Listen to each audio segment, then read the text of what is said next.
Assalamu alaikum everyone. Welcome to Sumayya's Education World. আজকে আমরা জানবো কিভাবে ফানিলি আমরা স্পোকেন ইংলিশ শিখতে পারি।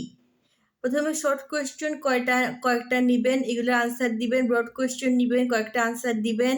তারপর ফ্রেন্ডদের সাথে ইংলিশে, যদি আপনি আইএলটিএস বা স্পোকেন ইংলিশের স্টুডেন্ট হয়ে থাকেন তাহলে ফ্রেন্ডসদের সাথে ফোনে কথা বলবেন বা বাসায় ডেকে এনে বা কোনো আড্ডা দিতে গেলে ইংলিশে কথা বলবেন। যখন চ্যাটিং করবেন সুন্দর করে ইংলিশে লিখে চ্যাটিং করবেন।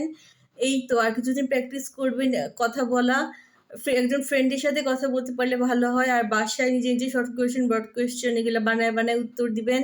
যেমন আপনি আইএলটিএস এসএ নামে একটা অ্যাপ আছে, ওইটা ডাউনলোড করতে পারেন। ওখানে অনেকগুলা টপিক পাওয়া যায়, টপিক অনুযায়ী আইএলটিএস স্পিকিং, আইএলটিএস রাইটিং এর ইন্ডিভিজুয়াল অ্যাপও পাওয়া যায় গুগল প্লে স্টোরে।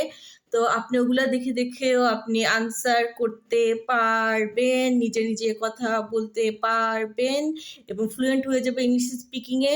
এবং সবচেয়ে ইম্পর্ট্যান্ট হচ্ছে গিয়ে যে ভোকাবুলারির জন্য আপনি দেখবেন যে বড় বড় ইসলামিক স্কলার বা বড় বড় স্কলার যারা আছেন, ইসলামিক স্কলার বা নর্মাল স্কলার, তারা কিন্তু সবচেয়ে ইজি ইংলিশেই কথা বলে থাকেন।